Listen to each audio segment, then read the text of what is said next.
भाई पवन सिंह को भी कभी किसी से प्यार हुआ था और उन्हीं के चक्कर में 1.5 साल फोन पर बात करते रहे और सही वक्त का इंतजार करते रहे।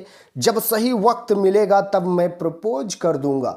भाई अब करेंगे तब करेंगे, उसी चक्कर में खिंचता हुआ समय चला जा रहा था और 1.5 साल बाद उनको प्रपोज किए। जब उनको प्रपोज किए और प्रपोज करने के बाद कुछ दिन तक ही ये सिस्टम चला, फिर उसके बाद दी एंड हो गया।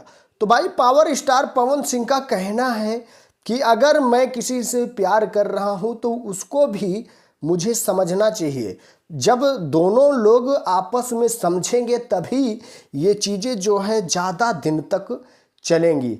तो मैं दूसरा नाम नहीं सुनना चाहता हूँ। जब मैं उस चीज़ में इन्वॉल्व हूँ, अगर किसी से प्यार कर रहा हूँ तो वहाँ पे अगर दूसरे का नाम सुनूंगा तो फिर दिक्कत होती है। तो पहली बार किसी को प्रपोज किए थे, आई लव यू बोले थे और उसके बाद बोल रहे हैं पलट के आज तक किसी को मैं प्रपोज नहीं किया, ना तो आई लव यू बोला।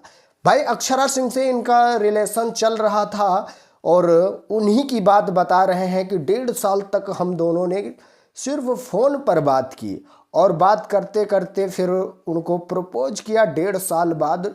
और उसके बाद उनको कुछ पता लगा कि इसमें कोई दूसरा भी इन्वॉल्व हो रहा है तो वो दूर हट गए। तो पावर स्टार पवन सिंह का कहना है कि जब मैं दूसरा नाम सुनता हूँ तब मुझे तकलीफ होती है। जिस पे मैं भरोसा करता हूँ उसको भी भरोसा जताना चाहिए, कि मतलब भरोसे के लायक बनना चाहिए, और इसीलिए मेरा उनसे बिगाड़ हो गया। तो भाई पावर स्टार पवन सिंह की जो लव स्टोरी है वो कुछ अजीब ही है, और ज्योति सिंह का जो मामला है वो तो पता ही है कैसे चल रहा है, और अक्षरा सिंह से भी इनके अफेयर्स थे। तो उन्हीं की बात कर रहे हैं power star Pawan Singh.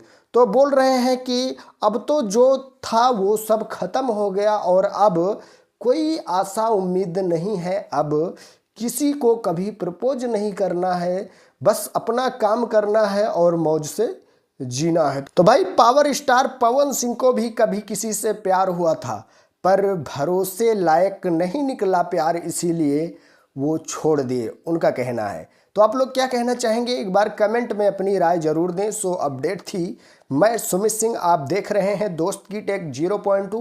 Love you all, thank you, Vande Mataram, Jai Hind.